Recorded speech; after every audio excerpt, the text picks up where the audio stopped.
Hi friends, good morning all of you.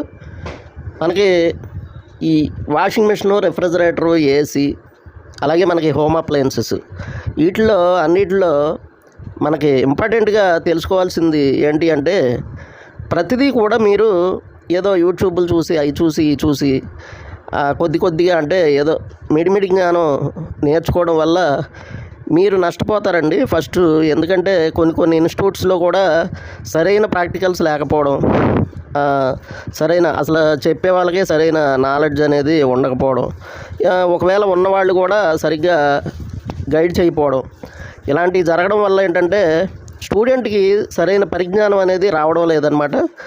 మీరు ఏదైనా అంటే ఏ ఇన్స్టిట్యూట్ అయినా సరే మీరు ట్రైనింగ్ తీసుకునేటప్పుడు ఖచ్చితంగా 3 విషయాలు అయితే మీరు గమనించాలన్నమాట.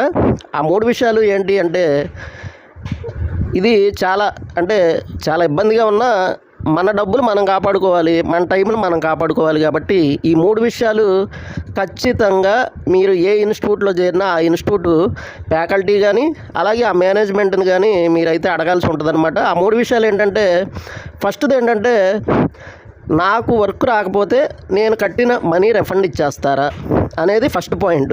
ఎందుకంటే మరి మనకి పని వాళ్ళు నేర్పలేనప్పుడు మన మనీ రిఫండ్ ఇచ్చేయాలి. ఇది ఫస్ట్ పాయింట్ అండి.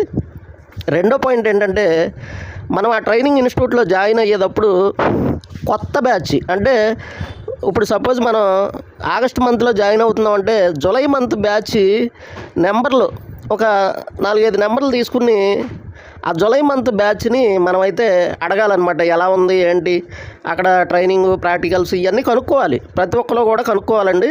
చాలామంది నేను ఎంత చెప్పినా కూడా చెవిలో శంఖం ఊదినట్టే ఎవ్వరూ పట్టించుకోవట్లేదు. తర్వాత ఇన్స్టిట్యూట్కి వచ్చి సార్ అక్కడ నేర్చుకున్నాం ఇక్కడ నేర్చుకున్నాం డబ్బులు పోయాయని చెప్తూ ఉంటారు ఏంటి. అందుకని మీరు ఆ ముందు ఏ మంత్ జాయిన్ అవుతున్నారో ఆ మంత్ ముందు బ్యాచ్ని అయితే